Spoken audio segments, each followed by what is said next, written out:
Deep in the remote hills of northwestern Arkansas, where narrow dirt roads wind through dense forests and cell phone signals fade into silence, lies a place that time forgot. Hollow Creek, a small unincorporated community tucked away in the Ozark Mountains, has remained virtually unchanged for generations. This isolation, while preserving an old way of life, has also harbored dark family secrets that would eventually come to light in one of the most disturbing cases of consanguinity ever documented in modern America.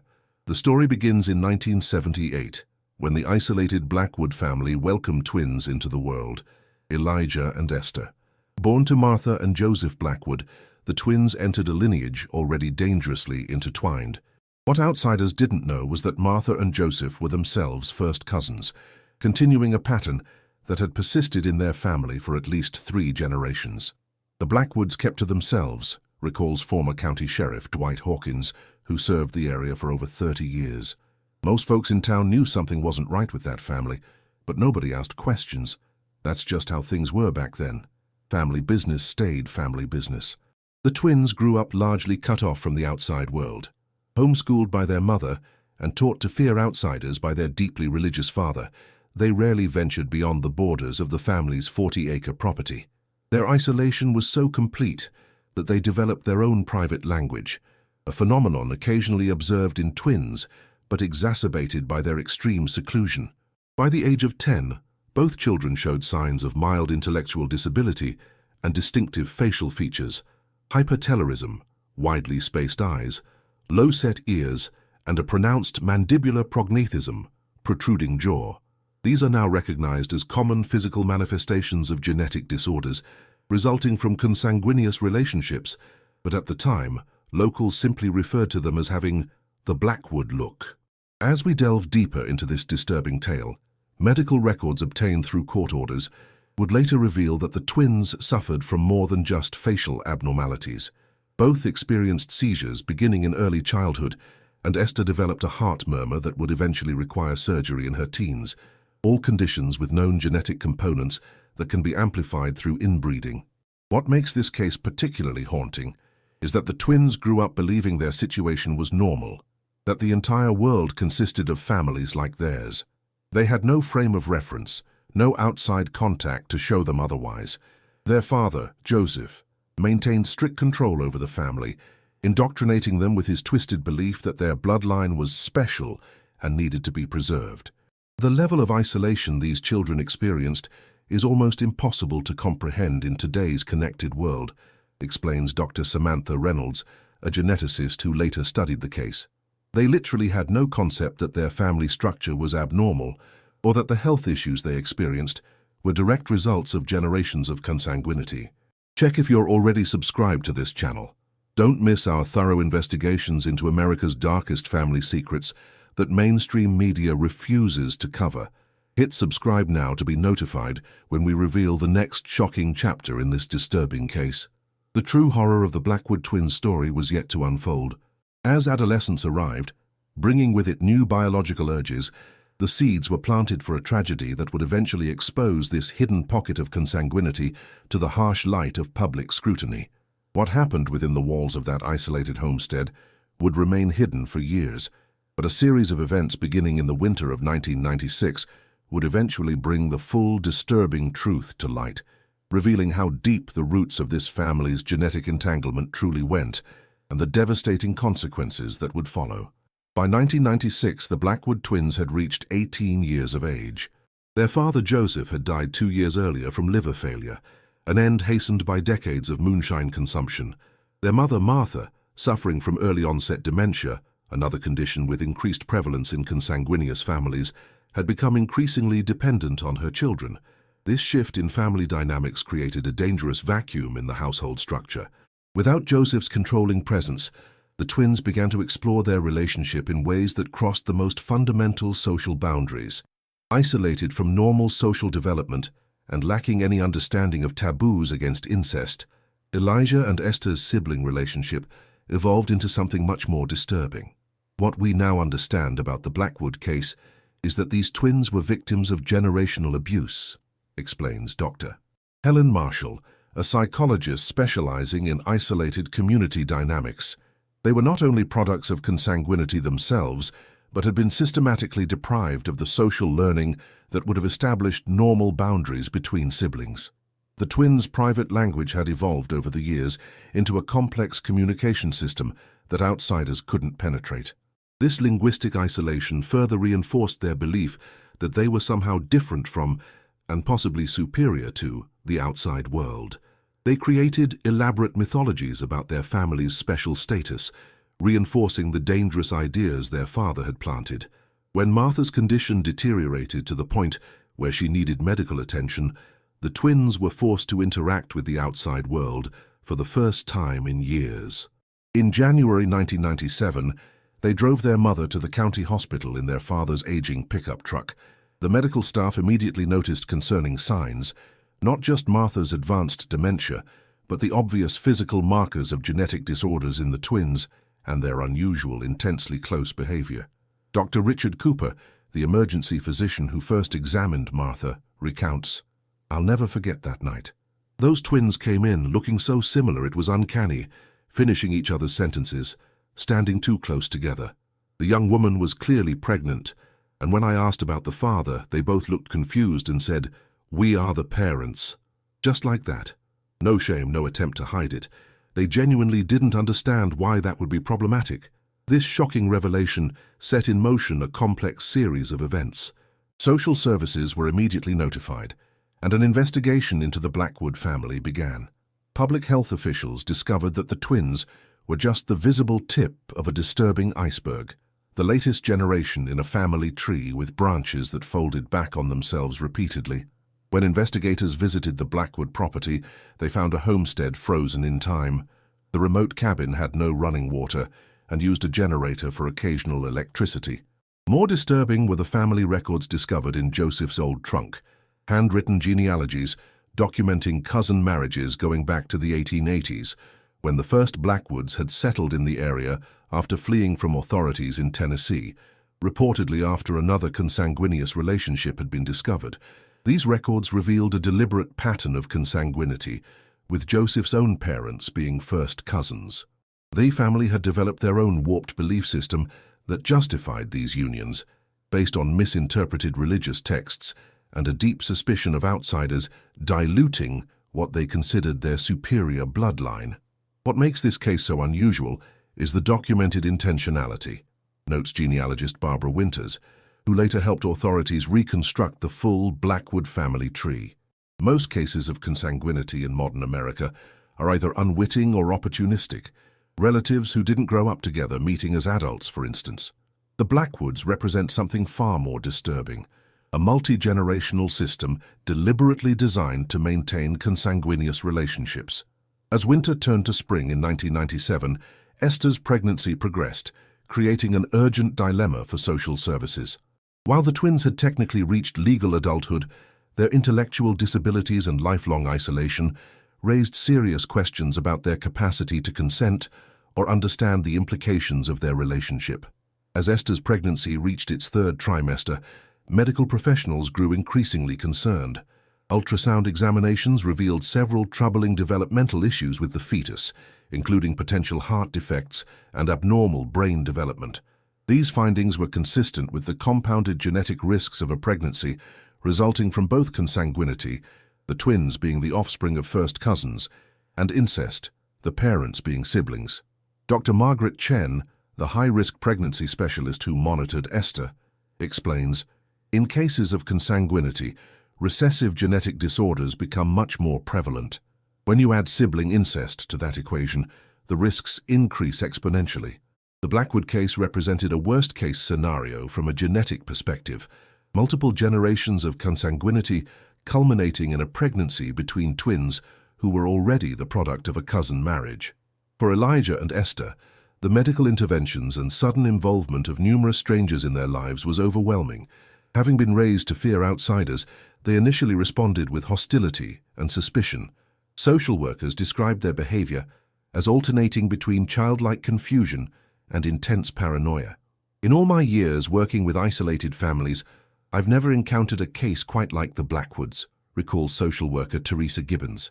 "These twins sincerely believed they were the only people like themselves in the world. that their relationship was natural and predestined. Trying to explain biological realities and social norms to them was like trying to describe colors to someone who's never seen. They simply lacked the framework to understand. In April 1997, the situation reached a critical point when Esther went into premature labor at 32 weeks. The baby boy, born with multiple severe congenital abnormalities, lived for only 3 hours. The medical examiner's report documented a range of conditions, including heart defects, kidney malformations, and craniofacial abnormalities consistent with known genetic disorders. If you've been affected by this story, type "broken bloodlines" in the comments. Your voice matters in bringing awareness to the devastating consequences of consanguinity and the importance of protecting vulnerable individuals in isolated communities. The loss of the infant triggered a psychological crisis for the twins. For the first time, they began to comprehend that their relationship had directly caused suffering. This realization created a fracture in their formerly inseparable bond. Elijah, particularly, began to ask questions and show interest in understanding why their baby had died. This opening allowed social services to finally make progress. The twins were temporarily separated, not as punishment, but to begin the process of developing individual identities and understanding of the world. Elijah was placed in a supervised living facility, while Esther, still recovering physically from the birth, remained hospitalized. The separation was necessary but traumatic for both of them, explains Dr. James Wilson, the psychiatrist who worked with Elijah. They had never been apart in their entire lives, but it also created the first opportunity for them to develop as individuals and begin to understand the reality of their situation. During this separation, geneticists conducted extensive testing on both twins, revealing the full extent of their shared genetic disorders. Both carried multiple recessive genes for various conditions, including the heart problems that had affected their infant and Esther herself. DNA analysis confirmed what the family records had suggested, that their parents were indeed first cousins, and that similar consanguineous relationships had occurred throughout their family history. The scientific evidence provided a breakthrough in therapy. When shown concrete evidence of how their shared genetic heritage had affected their health and that of their child, the twins began to comprehend the biological reality of why their relationship couldn't continue. For Elijah, this knowledge sparked a profound identity crisis, but also a thirst for education. Having never received proper schooling, he began to voraciously consume information about genetics, biology, and human development, trying to understand the forces that had shaped his life. By early 1998, the Blackwood case had begun to transform from a family tragedy into something with broader implications. Public health officials and geneticists recognized that this extreme example could help identify other, less visible cases of consanguinity in isolated rural communities. Meanwhile, the twins were making uneven but significant progress. Elijah, with his newfound interest in education, was advancing quickly despite his intellectual limitations. He learned to read at a functional level and became particularly interested in medical information related to genetics. Elijah's progress demonstrated remarkable resilience, notes educational therapist Karen Dixon. Despite everything working against him, the intellectual disabilities, the isolation, the psychological trauma, he showed an extraordinary determination to understand what had happened to his family.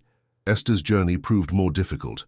The physical trauma of her pregnancy and loss, combined with the psychological shock of separation from Elijah, triggered a severe depressive episode.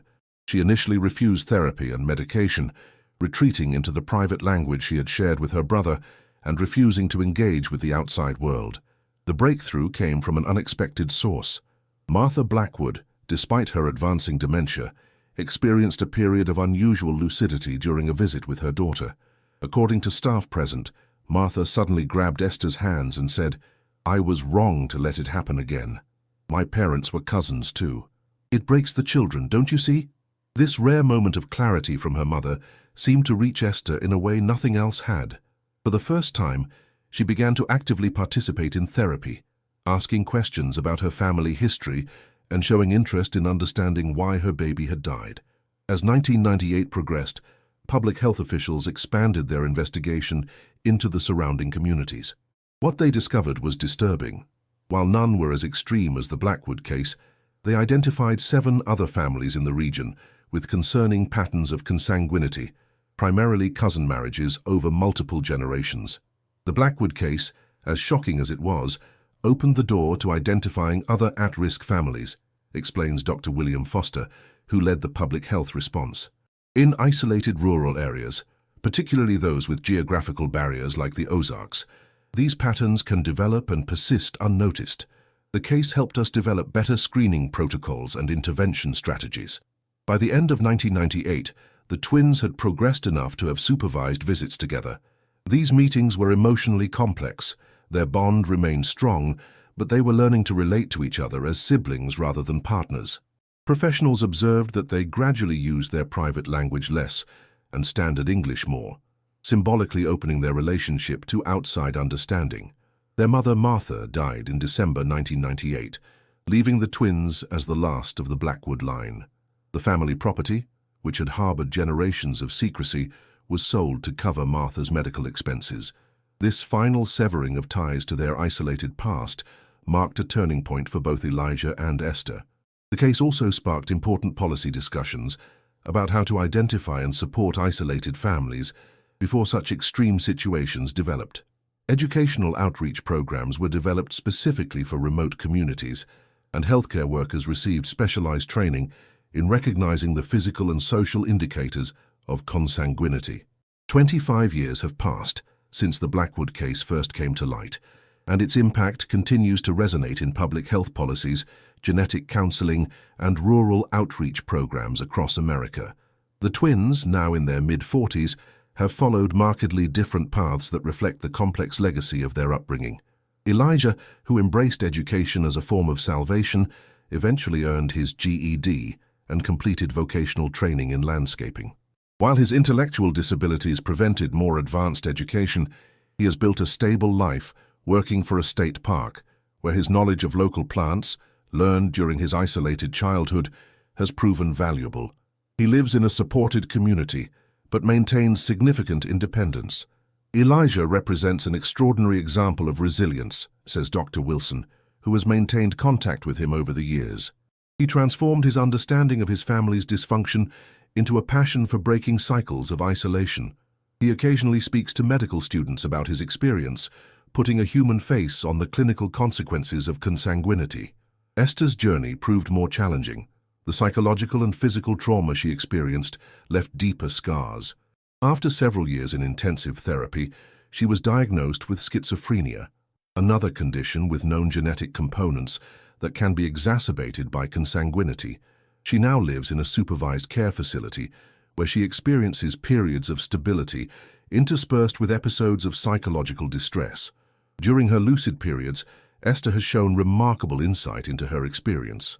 In a recorded interview from 2010, she explained, "We thought we were the only people like us in the world. Father told us our blood was special, that we had to keep it pure. Now I understand he was repeating what his parents told him, and their parents before them. It was like a disease passing down through generations. The genetic legacy of the Blackwood family has become a case study in medical textbooks." DNA samples provided voluntarily by the twins have helped researchers better understand the mechanisms through which consanguinity increases risks for recessive genetic disorders. Their case is now taught in medical schools as an extreme example of how isolation, misinformation, and generational patterns of consanguinity can create devastating health outcomes. Public health policies in Arkansas and surrounding states now include specific protocols for identifying at-risk isolated communities.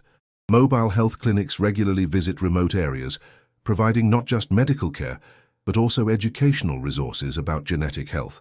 School systems have implemented more rigorous follow-up procedures for children who are reported as homeschooled, ensuring that isolation cannot be used to conceal concerning family situations.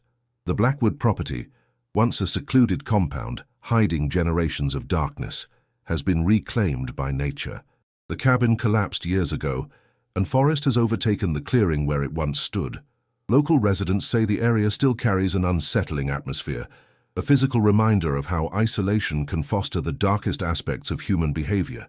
Perhaps the most meaningful legacy of the Blackwood case is its impact on public awareness. What was once a taboo subject, consanguinity in isolated American communities, is now discussed openly in medical contexts, allowing for better prevention and intervention. Genetic counseling is now more readily available in rural areas, helping families understand the risks associated with relationships between close relatives. The Blackwood twins believed they were unique in the world, concludes Dr. Reynolds. In some ways, they were right. Their case represented an extreme that we rarely encounter, but the underlying issues, isolation, misinformation, and the biological consequences of consanguinity, are more common than most people realize. Their story serves as both a warning and an opportunity for education. If you've watched all the way through, it's because you connected with this important story. Leave a comment saying, "I watched until the end," so I can get to know you and understand who truly appreciates the in-depth investigations on this channel. Don't forget to subscribe for more eye-opening documentaries that mainstream media won't touch.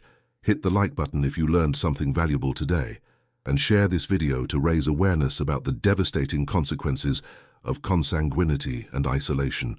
Your support helps us continue bringing these hidden stories to light. Today, in the gentle hills of Arkansas where the Blackwood story unfolded, new generations grow up connected to the wider world through technology and education. Yet in remote pockets across America, public health officials remain vigilant, knowing that isolation can still breed the conditions for history to repeat itself. The legacy of the Blackwood twins serves as a permanent reminder of the price paid when bloodlines turn too sharply back upon themselves, and of our collective responsibility to protect the vulnerable from such fate.